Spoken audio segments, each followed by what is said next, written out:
India ने बड़ी आसानी से नबीबिया को हरा दिया है, लेकिन इंटरेस्टिंग चीज ये है कि नबीबिया के कप्तान उरास्मस ने 4 आउट करके अलर्ट किया है इंडियन टीम को कि पाकिस्तान की टीम में भी उस्मान तारिक नाम का एक बॉलर है और वो आपको प्रॉब्लम क्रिएट करने वाला है। पाकिस्तान इंडिया के ऊपर भी अभी थोड़ी सी बात करूंगा, लेकिन इतना डोमिनेट करके जब आप पाकिस्तान के अगेंस्ट मैदान में उतरेंगे तो मोराल हाई होगा। वहां पाकिस्तान भी 2 में से 2 गेमें खेल के अब इंडिया के सामने आएगा, वो भी कहेंगे कि इस दफा तुझे देखते हैं। तो दोनों टीमें भाई साहब, इंडिया पाकिस्तान अपनी 2-2 गेम्स खेल के अब कोलंबो में सिर्फ ये दुआ करेंगी कि बारिश ना हो, क्योंकि हमने मुकाबला करना है। आज के मैच में सबसे पहले आते हैं, बहुत उतार चढ़ाव हमने इस गेम में देखे। अर्ली ऑन जिस तरह का स्टार्ट प्रोवाइड किया ईशान किशन और संजू सैमसन ने, हालांकि संजू सैमसन ने सिर्फ 8 बॉलें खेली हैं, लेकिन 8 बॉलों पे 22 रन। और वहां ईशान किशन, मैं कहता हूं कौन सी दुआएं कबूल हो गई हैं इंडियंस की कि इनको शुभमन गिल की जगह ईशान किशन मिल गए। और यहां पे आप बीसीसीआई को क्रेडिट दें, जिन्होंने बिल्कुल टूर्नामेंट से पहले इतनी ब्रेव कॉल ली है। दुनिया का कोई भी क्रिकेट बोर्ड होता, वो कभी भी इतनी बड़ी कॉल नहीं ले सकता था। शुभमन गिल, जिसको आपका सिस्टम रेडी कर रहा है, उसको बाहर करके ईशान किशन को डालना। और ईशान किशन तो यानी उनके ऊपर ऐसे लगता है किसी चीज का प्रेशर ही नहीं है, और शायद वो ये मान के चल रहे हैं कि I have nothing to lose, क्योंकि मैं तो T20 वर्ल्ड कप की टीम में था ही नहीं। लेकिन बीसीसीआई ने देखा कि इसकी डोमेस्टिक की फॉर्म लगी हुई है, ये वहां पे ट्रॉफीज जीत रहा है, इसको इंडियन टीम में डालो, शुभमन से रिप्लेस करो। और वन ऑफ नॉक नहीं, आपने घर की सीरीज में भी देखा न्यूजीलैंड के अगेंस्ट, और उसके बाद अब भी आप देख रहे हैं कि ईशान किशन ऊपर से एक ऐसा स्टार्ट दे देता है इंडियन टीम को कि आप वहीं पे ऑपोजिशन हाथ पे हाथ रख के बैठ जाती है कि भाई साहब हम भी आए हुए हैं खेलने। यानी ईशान किशन की आज की नॉक को मैं जोड़ूंगा रोहित शर्मा के साथ। 2023 में रोहित शर्मा ने क्या करना शुरू कर दिया था, अगेन हम कोई कंपैरिजन नहीं कर रहे, एक रेफरेंस कोट कर रहा हूं मैं। रोहित शर्मा ऊपर से एक ऐसा स्टार्ट प्रोवाइड कर देते थे कि नीचे आने वाले अगर थोड़ा सा टाइम भी ले लेना तो इट्स ओके, ऊपर वाले इतना डैमेज कर चुके होते हैं। मतलब सूर्या कुमार यादव ने 13 बॉलों पे 12 रन किए, तिलक वर्मा 21 बॉलों पे 25, स्टिल इंडिया ने 200 बोर्ड पे लगा दिया। यानी ऊपर वाले इतना डैमेज कर गए थे नबीबिया का। एंड टू बी ऑनेस्ट, शुरू में हमें यह लग रहा था कि शायद आज इंडिया 250 को टच कर जाए, लेकिन दरमियान में जब बैक टू बैक विकेटें गिरी, यानी संजू सैमसन तो आपको पता है शुरू में ही आउट हो गए, और मेरा नहीं ख्याल कि संजू सैमसन पाकिस्तान के खिलाफ इनकी प्रायोरिटी होंगे। बल्कि मैंने तो कल भी वीडियो में ये बात कही थी, इस वीडियो के बाद कल वाली वीडियो देखना मेरी इंग्लैंड वेस्ट इंडीज की, उसमें मैंने स्पेशली बात की थी, मेरा ख्याल है 14 मिनट के करीब, 15 मिनट के करीब, कि हम तो अभिषेक को गुड विशेस दे रहे हैं कि अभिषेक साहब आप जल्दी से ठीक होके आ जाएं। बड़ी अच्छी मुझे तस्वीरें लगी आज की, वो ग्राउंड में बैठे हुए थे, हॉस्पिटल से डिस्चार्ज हो गए हैं। आई थिंक उनका स्टमक इन्फेक्शन अब काफी बेहतर है या खत्म हो गया है, तो ठीक लग रहे थे देखने में। आई जस्ट वांट कि अभिषेक मैच खेले, क्योंकि बहुत बदले हमने उससे लेने हैं। तो कोई हमें उठ के कल को ये ना कहे कि वो अभिषेक नहीं खेला तो इसलिए इंडिया हार गई। तो हमने तो अभिषेक समेत आपकी पूरी टीम को हराना है, और जसप्रीत बुमराह भी आज खेले तो सही, उनकी पूरी टीम इकट्ठी हो गई है इंडिया पाकिस्तान के मैच से पहले। तो भाई साहब, इंटरेस्टिंगली 104 पे 2 आउट हैं, 120 पे 3 आउट हैं, और फिर 124 पे 4 आउट हुए जब तिलक वर्मा आउट हुए। तो हमें ऐसा लग रहा था कि अब शायद इंडिया कोई 170-80 के करीब आउट हो जाएगी और नबीबिया इस गेम में थोड़ा सा आएगा। अगेन, अगर इंडिया 170-80 पे आउट हो जाती तो फिर भी जीतना इंडिया नहीं था, लेकिन हमारा ना थोड़ा सा इंटरेस्ट बन जाना था मैच में, जो कि उस टाइम बन गया था, बिकॉज 124 पे उनके 4 आउट थे। तो थोड़ी सी एक्साइटमेंट हमें आ गई कि यार यू नेवर नो, शायद आज एक काफी क्लोज मैच देखने को मिले। जीतना फिर भी इंडिया नहीं था, उनकी बॉलिंग बहुत तगड़ी है यार, वरुण चक्रवर्ती कहां खेला जाना था उनसे। उनके पास बुमराह भी था, तो उनका स्पिन अटैक तगड़ा था, ऊपर से अर्शदीप भी था, मतलब कोई चांस नहीं था शुरू में कि ये चेज में 170-80 के करीब भी आते। लेकिन उसके बाद एक पार्टनरशिप लगती है शिवम दुबे और हार्दिक पांड्या की, और इतनी कोई बहुत ज्यादा तेज पार्टनरशिप नहीं थी। स्पेशली शिवम दुबे ने भी थोड़ा सा टाइम लिया, पांड्या भी आते साथ थोड़ा सा टाइम ले रहे थे। शिवम दुबे ने एक छक्का लगाया लेग साइड पे, आई थिंक 107 मीटर का मॉन्स्टर छक्का था यार।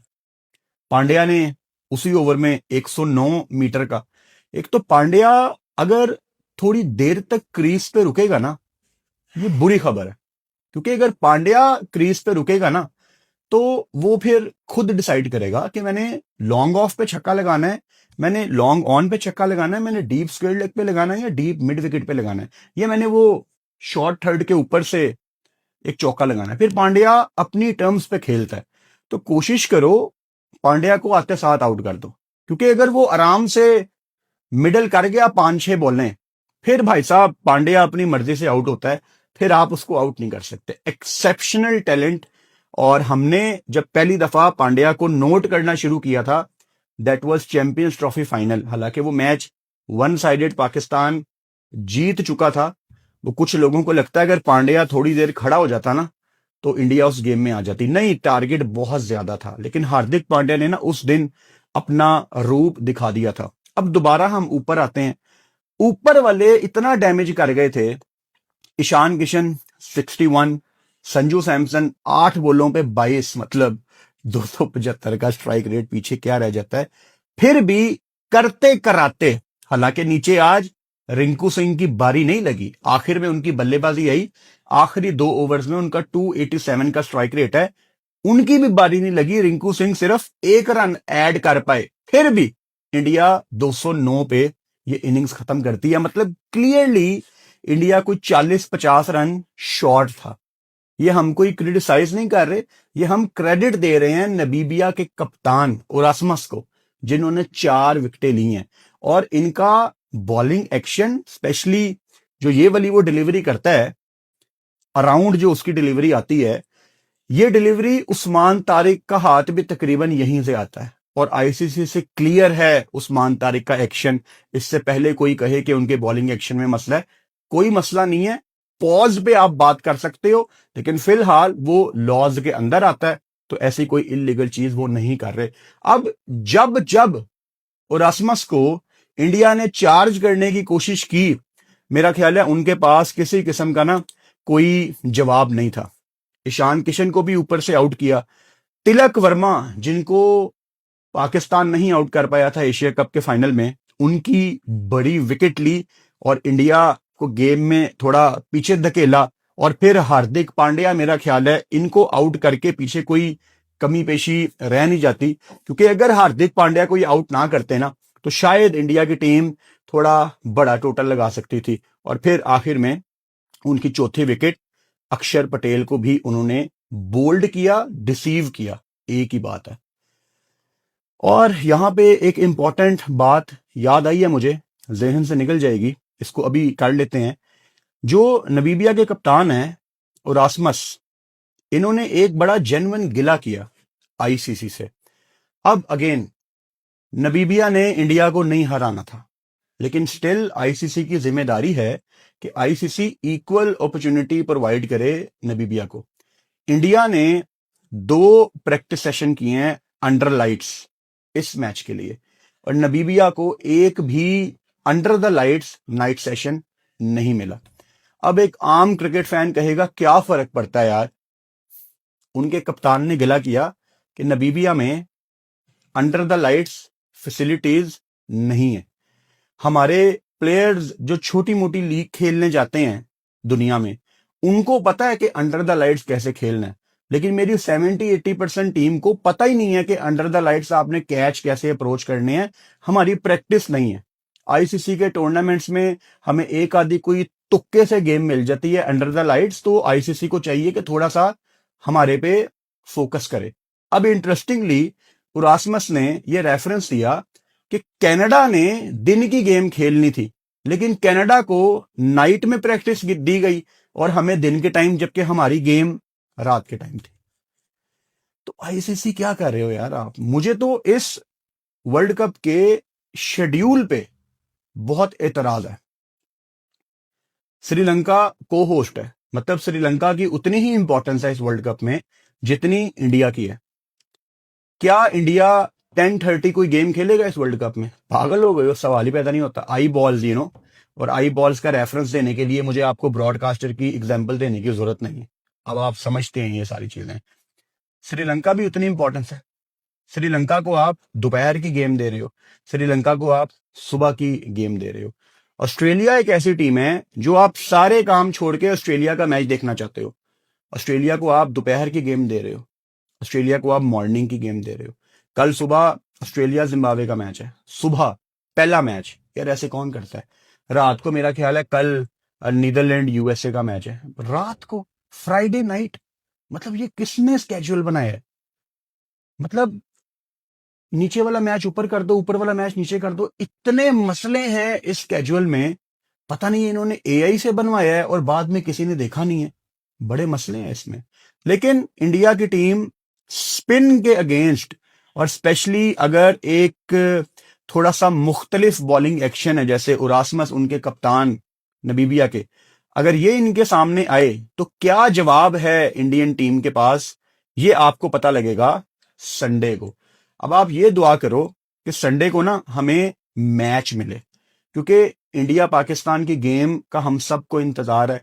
इंडिया वाले इंडिया को सपोर्ट करेंगे, पाकिस्तानी पाकिस्तान को सपोर्ट करेंगे। बस दोनों ये दुआ करो कि उस दिन बारिश ना हो, क्योंकि 70-80% बारिश के चांस हैं और इसका कोई रिजर्व डे नहीं है। आप जितना बाकी गेमों का इंतजार करते हो, एक फिक्स टाइम होता है, कॉल ऑफ टाइम जिसको कहते हैं, वो एक फिक्स टाइम है, अगले दिन आप करवा नहीं सकते। वो ये जेशा भाई का गली मोहल्ले का टूर्नामेंट नहीं है ये एशिया कप, जिसमें ग्रुप स्टेज का मैच अगले दिन करवा दिया, ऐसा कोई सीन नहीं है। तो गेम चाहिए इंडिया पाकिस्तान। ऑब्वियसली इंडिया वहां पे कोशिश करेगा कि वो पाकिस्तान को एक और मैच हरवाए, और हम यहाँ पे कोशिश करेंगे कि हम अपना एशिया कप का बदला पूरा करके वर्ल्ड स्टेज में इंडिया को हराएं, क्योंकि इंशाल्लाह मेरी दुआ है कि पाकिस्तान ही जीते। इंडिया की बॉलिंग पे आते हैं। It was too good for Namibia. Probably अगर इंडिया इस टाइम दुनिया के किसी भी बैटिंग साइड के सामने डिफेंड कर रही है, तो मेरा ख्याल है इनकी बॉलिंग में ना वो तमाम चीजें टिक हैं। मुझे आज इंतजार था बुमराह का, कि बुमराह कैसे दिखते हैं, क्योंकि पहली गेम इन्होंने मिस की थी, बुखार था इनको। Good to see he is okay now. तेज बॉल कर रहे थे, देखो बुमराह ने आना था, बॉल करना था, वो तो ठीक है, तेज बॉल कर रहे थे। जो बुमराह का तरीकाकार है, over the wicket, around the wicket, दोनों साइडों में सेम पेस पे उनको जो वो करना चाह रहे थे वो मिल रहा था। 4 ओवर में 20 रन, 1 विकेट उन्होंने ली। सो बुमराह भाई साहब 100% रिकवर हो चुके हैं। और फिर रही सही कसर वरुण चक्रवर्ती पूरी कर देता है। वरुण चक्रवर्ती की जो ग्रोथ है इंटरनेशनल क्रिकेट में, या इवॉल्व होना इज द बेटर वर्ड, उस चीज की मुझे बहुत ज्यादा खुशी है। क्योंकि मुझे याद है कि 2021 में इनको बहुत मार पड़ती थी। मतलब लोग कहते थे यार ये कहां से आ गया है। फिर इनको पाकिस्तान के अगेंस्ट भी मार पड़ी थी, आपको याद होगा। फिर ये वापस गए, आईपीएल में इन्होंने शानदार बॉलिंग की, उसके बाद ये इंडियन टीम में वापस आते हैं, और अब इनकी मिस्ट्री किसी से पकड़ी नहीं जाती। And so down to earth, so humble, focus है गेम पे। एक इंटरव्यू इनका मैंने सुना था, इनसे पूछा गया कि आपको कोई महंगी चीज लेने का शौक है? इंडियन क्रिकेट में हार्दिक पांड्या, विराट कोहली, एक कल्चर है महंगी महंगी चीजें लेने का।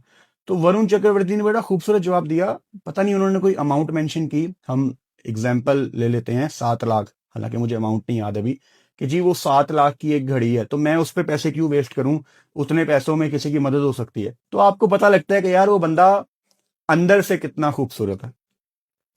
तो ऐसे क्रिकेटर जब परफॉर्म करते हैं ना, तो आपको खुशी होती है उनके लिए, उनके करेक्टर के लिए, कि यार चलो उनको उनकी मेहनत का सिला मिल रहा है।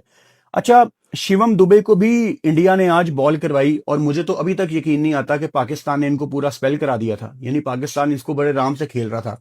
तो इंडिया ने अगर यहां पे आज दोबारा शिवम दुबे का हाथ खुलवाया ना, अब शिवम दुबे को थोड़ी ज्यादा बॉलिंग मिलती है। पाकिस्तान के मैच से पहले, एशिया कप से पहले इतना ज्यादा ट्रस्ट नहीं किया जाता था, बट इंडिया में एक स्कूल ऑफ थॉट था जब हार्दिक पांड्या के वो मसले चल रहे थे ना बीसीसीआई के साथ, तो पूरी कोशिश की गई थी बीसीसीआई की तरफ से कि शिवम दुबे रिप्लेस करे हार्दिक पांड्या को। लेकिन मेरा ख्याल है एक तो हार्दिक पांड्या के रिप्लेसमेंट इस टाइम पूरी दुनिया में नहीं है, जो करेक्टर है हार्दिक पांड्या का। दूसरे नंबर पे जो वीक लिंक है शिवम दुबे का, वो आज भी उनकी बॉलिंग है। अब ये पाकिस्तान टीम की नालायकी थी कि उन्होंने शिवम दुबे को दुबई में चार्ज नहीं किया। अब श्रीलंका में मुझे लगता है कि शिवम दुबे 3-4 ओवर का स्पेल इनको प्लान दिया जाएगा। अब ऑन द डे ये करते हैं कि नहीं, वो डिपेंड करता है पाकिस्तान इनको फेस कैसे करता है। बिकॉज आपको प्रेमदासा में जिस तरह की पिचेस अभी तक मिली हैं, बड़ी बाउंड्रीज हैं, 89 मीटर्स, 79 मीटर्स, 75 मीटर्स, आपको गैप्स ढूंढने पड़ते हैं। ऑस्ट्रेलिया ने भी जो मैच वहां पे खेले हैं, ऐसे लग रहा था जैसे वो स्ट्रगल कर रहे हैं 170-80 के लिए। आखिर में जाके उन्होंने 180 टच किया, लेकिन एक टाइम पे वो फंसे हुए थे। मतलब 120 पे ऐसे लग रहा था शायद ये 150 भी नहीं करेंगे। तो आपको दरमियान में बारी लगानी पड़ती है। अब इंडिया के हक में कह लो या उनके अगेंस्ट कह लो, आपकी मर्जी है। इंडिया जिन विकेटों पे खेल के कोलंबो जा रही है, टोटल मुख्तलिफ पिचेस इनको कोलंबो में मिलनी है। और इंडिया श्रीलंका में सीरीज हार के आई थी और बड़ी टीम गई थी इंडिया की। वो चीज कहीं ना कहीं गौतम गंभीर के दिमाग में होगी कि मैं एज ए कोच श्रीलंका से हार के आया हूं वापस, तो दोबारा वहां पे जाना, टाइम कम है। बिकॉज जो मैंने एक खबर पढ़ी थी कि इंडियन टीम ने कल जाना है, मतलब 13 तारीख को। और क्या कल जाके इनको वेदर अलाउ करेगा, क्योंकि वहां पे बारिशों का चांस है। मतलब करते कराते आपको 1-1.5 दिन की प्रैक्टिस मिलनी है। ज्यादा से ज्यादा आप खींच लो तो 2 दिन की प्रैक्टिस होगी, लेकिन 2 दिन भी मुझे बड़ा मुश्किल लग रहा है क्योंकि वेदर वहां पे खराब है। 13 तारीख को अगर ये जाते हैं तो ट्रैवलिंग डे में तो मैंने कभी प्रैक्टिस नहीं देखी। तो मतलब 14 को आप प्रैक्टिस करोगे और 15 को मैच है। अगर ये बहुत ही टाइट हुआ ना तो शायद 13 की रात को एक सेशन हो जाए, वो भी अगर वेदर ने अलाउ कर दिया तो। टेक्निकली एक ही प्रैक्टिस सेशन है 14 तारीख। तो इतनी जल्दी क्या ये अडेप्ट कर पाएंगे?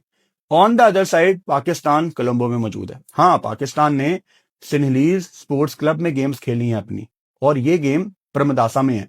लेकिन आपको एक साइकोलॉजिकल फैक्टर आपके साथ होता है गेम में कि हम ट्रेवलिंग नहीं कर रहे, हम अपने कंफर्ट जोन में हैं। तो इस लिहाज से एज हासिल है। लेकिन जितनी प्रोफेशनल टीम है इंडियन टीम, इनको अडेप्ट करना चाहिए। और पाकिस्तान अगर इनसे बेहतर क्रिकेट कोलंबो में ना खेले तो I will be very surprised, because वो वहां पे मौजूद हैं, उनको बेहतर इस टाइम कंडीशंस बताएं। वहां पाकिस्तान की प्लेइंग 11 के बारे में we are not sure, Shaheen खेलेगा या नहीं। शहीन की जगह सलमान मिर्जा, इस टाइम सारा पाकिस्तान चाहता है कि सलमान मिर्जा आपकी टॉप प्रायोरिटी हो। इवन शहीन के ऊपर लोग नसीम शाह को प्रायोरिटी देना चाह रहे हैं। हमें हमारी प्लेइंग 11 नहीं पता, लेकिन जो आपकी बैटिंग है वो मेरे ख्याल से सॉर्टेड है, क्योंकि फरहान ने ओपन करनी है साइम के साथ। 1 डाउन सलमान अली आ गए और चौथे नंबर पे बाबर आजम है। बाबर आजम रन नहीं कर रहे थे, उनको नई जगह दी गई चौथे नंबर पे। और उन्होंने यूएसए के अगेंस्ट उनकी इनिंग्स के 2 हाफ थे। पहले हाफ में ही वह स्ट्रगलिंग, दूसरे हाफ में किसी भी बड़े मैच से पहले जो आपको थोड़ी सी फॉर्म चाहिए होती है वो बाबर को तकरीबन मिल गई है। लेकिन बड़ा मैच है, बड़े मैच में आप डिफरेंट माइंडसेट के साथ आते हो। सबके पास बहुत बड़ी अपॉर्चुनिटी मौजूद है। सो बहुत मजा आने वाला है। अल्लाह करे कि पाकिस्तान ऐसा ही 1 साइडेड मैच हराए। आज जैसे इंडिया ने नबीबिया को 93 रन से मैच हराया ना, मैं चाहता हूं पाकिस्तान ऐसे ही यक तरफा मैच, 1 साइडेड मैच इंडिया को हराए। लेकिन मैच होना चाहिए 20 ओवर का। बारिश मेरी दुआ है कि ना हमें तंग करे। अच्छा, last but not the least, मैं तकरीबन हर मैच की लाइव स्ट्रीम कर रहा हूं, लेकिन आज किसी फैमिली इमरजेंसी की वजह से बिल्कुल लास्ट मोमेंट पे मुझे कहीं पे जाना पड़ गया। इट वाज टफ, 4-5 घंटे दिमाग बहुत हिला हुआ था। बट लाइव सेशन मैंने मिस किया, आप लोगों को इंतजार था क्योंकि काफी लोग हमारा मॉर्निंग वाला सेशन नहीं देख पाते, लोग काम पे होते हैं, लोग कहते हैं कि शाम वाली गेम में हम लाइव सेशन ज्वाइन करेंगे। तो मुझे इतने मैसेजेस, इतनी ईमेल्स, मुझे मेरे दिल की धड़कन तेज हो रही थी यार, इतने लोग वेट कर रहे हैं और मैच भी अच्छा हो रहा था ना। एक टाइम पे जिस तरह इंडिया को स्टार्ट मिला, फिर दरमियान में मिडिल ओवर्स में उरासमस ने विकेटें ली, तो मजा आ रहा था गेम में। तो मैं इतने मैसेजेस पढ़ रहा था, मैंने कहा यार ये लोग मिस कर रहे हैं मुझे। तो कोशिश मैंने बहुत की लेकिन नहीं मैं पहुंच पाया, और अभी वो मसला सॉर्ट आउट नहीं हुआ। वो आधा हो गया है और आधा मुझे कल हर सूरत वो मसला रैप करना है, क्योंकि वर्ल्ड कप है और मैं इसमें अफोर्ड नहीं कर सकता कि मैं ज्यादा देर गायब रहूं। और कल फ्राइडे है, और फ्राइडे वाले दिन वैसे भी मेरा यही प्लान था कि दोपहर वाली गेम मैंने नहीं करनी, क्योंकि जुमे जुमे की हमने ब्रेक लेनी है, जुमा पढ़ने जाना है। मेरा प्लान था मॉर्निंग वाली गेम करने का। तो अभी जो काम अभी आधा अधूरा मैं छोड़ के आया हूं वो थोड़ा बहुत रहता है, या वो मैं कल रात को कर लूं या कल वो मैं सुबह कर लूं। कल मुझे इतना इंतजार है ऑस्ट्रेलिया जिम्बाब्वे का, I am not sure, but 50-50 है कि मैं कल सुबह लाइव आऊंगा कि नहीं। अपडेट कर दूंगा, मैं कोशिश करूंगा। लेकिन अगर कल सुबह मैं लाइव ना आया, फिर दोपहर को हमने लाइव करना नहीं है क्योंकि जुमे के टाइम मैच है, तो फिर कल 6 बजे ही मैं लाइव आऊंगा, ऐसा मुझे लग रहा है। मैंने कहा मैं आपको अपडेट कर दूं, क्योंकि वीकेंड से पहले ये काम निपटाना बहुत इंपॉर्टेंट है, ताकि बाद में मैं ऐसे एकदम गायब ना हो जाऊं, मुझे भी अच्छा नहीं लगा। सो इंडिया 2 में से 2 गेम्स जीत चुका है, वहां पाकिस्तान 2 में से 2 गेम्स जीत के इनका इंतजार कर रहा है। हम यही दुआ करते हैं कि बारिश कोलंबो में ना आए। कल इंशाल्लाह दोबारा आपसे मुलाकात होती है। Good night.